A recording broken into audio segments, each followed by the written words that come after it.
নমস্কার বন্ধুরা, স্বাগত জানাই তিতিক্ষাস কিচেন ব্লগ চ্যানেলে। আজকের এপিসোডে আমরা নিয়ে এসেছি তন্দুর ছাড়া কড়াইশুঁটি দিয়ে তন্দুরি রুটি। এই এপিসোডটা দেখে আপনি একেবারে রেস্টুরেন্টের মতন তন্দুরি রুটি বানাতে পারবেন, তবে তন্দুর ছাড়াই। আসুন দেখি কি করে বানায় এই সুন্দর টেস্টি রেসিপিটা।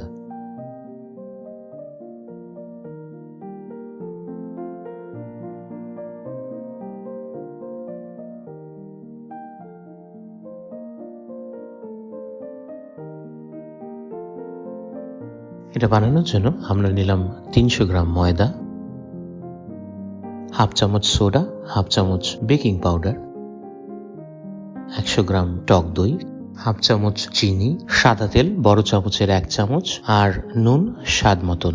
এখন এগুলো দিয়ে ময়দাটাকে মেখে নিচ্ছি। সর্বপ্রথম দিলাম টক দই, তারপর সোডা আর বেকিং পাউডার। সোডা আর বেকিং পাউডারটাকে একটু দইয়ের সাথে মিলিয়ে নিয়ে দিয়ে দিলাম চিনি, সাদা তেল আর নুন। প্রথমে এগুলোকে ময়দার সাথে মিলিয়ে নিয়ে তারপরে প্রয়োজন মতন জল দিয়ে মাখবো ময়দাটাকে। সাথে দিলাম সামান্য একটু জল। ময়দাটা মাখার পরে এভাবে কিন্তু জোরে একটা আছাড় দিতে হবে ময়দাটাকে। বেশ, ময়দা মাখা কমপ্লিট। সামান্য একটু তেল ময়দাটার গায়ে মাখিয়ে দিয়ে এটাকে আমরা ঢেকে ছেড়ে দেবো প্রায় মিনিট 10 থেকে 15 মতন। যতক্ষণ এটা সেট হবে ততক্ষণে আমরা নিয়ে নিলাম 200 গ্রামের মতন কড়াইশুঁটি, 1 চামচ চিলি ফ্লেক্স, 1 চামচ কাসুরি মেথি, সামান্য একটু হলুদ, হাফ চামচের মতন জিরে, 2 কাঁচা লঙ্কা, 1 ইঞ্চির মতন আদা। এগুলো দিয়ে আমরা পুরটা বানাবো। কড়াইতে নিলাম 1 চামচের মতন সর্ষের তেল, তার মধ্যে দিলাম জিরে ফোড়ন, সাথে দিলাম লঙ্কা আর আদা। এবার এটাকে একটু ভেজে নেব। ভেজে নিয়ে এটার মধ্যে কড়াইশুঁটিটা দিয়ে কড়াইশুঁটিটাকেও ভেজে নিচ্ছি যতক্ষণ কড়াইশুঁটিটা একটু সেদ্ধ না হয়ে যায়। দিয়ে দিলাম নুন, হলুদ।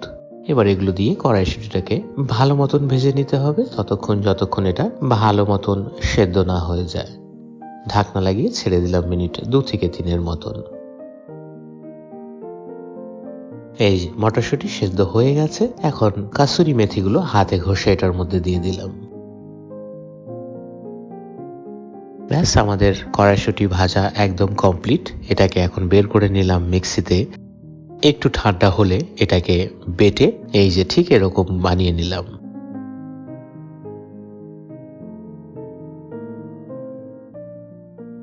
এবার দিয়ে দিলাম চিলি ফ্লেক্স। চিলি ফ্লেক্সটা এটার মধ্যে আমরা মেখে একদম তৈরি করে নিলাম আমাদের আজকের পুরটা। এই যে ময়দাটা কিন্তু একদম সেট হয়ে গেছে। এখন এটাকে হালকা হাতে আবার একটু মেখে নিলাম। মেখে বানিয়ে নিলাম আমরা বড় বড় নেচি। এবার নেচিটাকে আমরা একটা বাটির মতন বানিয়ে এর ভিতরে ভরে দেবো কড়াইশুঁটির পুরটা। কড়াইশুঁটির পুরটা দিয়ে এটার মুখটা খুব ভালোভাবে বন্ধ করে নিতে হবে।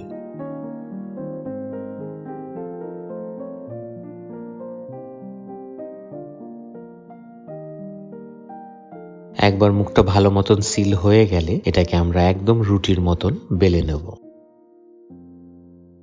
বেলে নিয়ে দিয়ে দিলাম কালো তিল।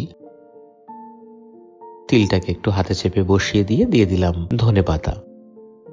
তিলটা ধনেপাতাটাকে একটু বেলে নিলাম। এবার উল্টো পিঠটা ঘুরিয়ে এটার মধ্যে লাগিয়ে দিলাম সামান্য একটু জল। এই রুটিটা আমরা চাটুতে বানাবো, সুতরাং জলের ভাগটাকে চাটুর উপরে দিয়ে হাতে চাপ দিয়ে একটু সেট করে নিলাম। যেই হালকা বাবলস আসা শুরু হয়ে যাবে রুটিতে, তখন আমরা চাটুটাকে উল্টো করে গ্যাসের উপরে সেঁকে নেব। এই যে দেখুন, এভাবে করে রুটিটা সেঁকলে হালকা একটা পোড়া ভাগ চলে আসবে রুটির উপরে। ভালো করে চাটুটা হাতে ঘুরিয়ে প্রত্যেকটা দিক ভালো করে সেঁকে নিতে হবে রুটিটার। রেস্টুরেন্টের মতন খাবার খেতে হলে একটু তো কষ্ট করতেই হবে। এই যে দেখুন, লাগছে তো রেস্টুরেন্টের মতন রুটিটা। তবে এখনো একটা ছোট্ট স্টেপ বাকি আছে।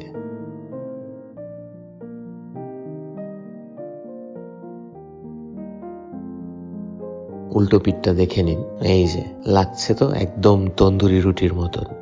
এটাকে আবার গ্যাসের উপরে রুটির মতন সেঁকে নেব, এতে কাঁচা ভাবটা সম্পূর্ণভাবে চলে যাবে।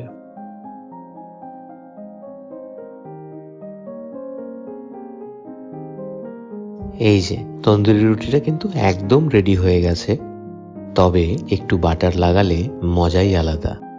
আপনি ব্যবহার করতে পারেন বাটার বা ঘি। এই যে দেখুন, কড়াইশুঁটি ভরা বাড়িতে বানানো তন্দুরি রুটি একদম রেডি হয়ে গেছে পরিবেশনের জন্য।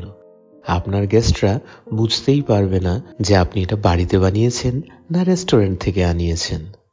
এই যে দেখুন, তুলতুলে নরম কড়াইশুঁটির রুটি, খমির ছাড়াই কিন্তু খমিরের মতন ফ্লাপি রুটিটা হয়েছে, আর ভিতরে পুরটাও খুব ভালো মতন ছড়িয়ে গেছে। খুব সুস্বাদু লাগবে কিন্তু এই রেসিপিটা, সুতরাং আজকেই বাড়িতে বানিয়ে ট্রাই করুন। ব্যাস এইটুকুই ছিল আজকের ভিডিও। আশা করি আপনাদের ভিডিওটা ভালো লাগলো। ভালো লাগলে একটা লাইক করুন, শেয়ার করুন, সাবস্ক্রাইব করুন আমাদের চ্যানেলটাকে এরকম অনেক ইন্টারেস্টিং ভিডিও দেখার জন্য। এই ভিডিওটা দেখার জন্য অসীম ধন্যবাদ।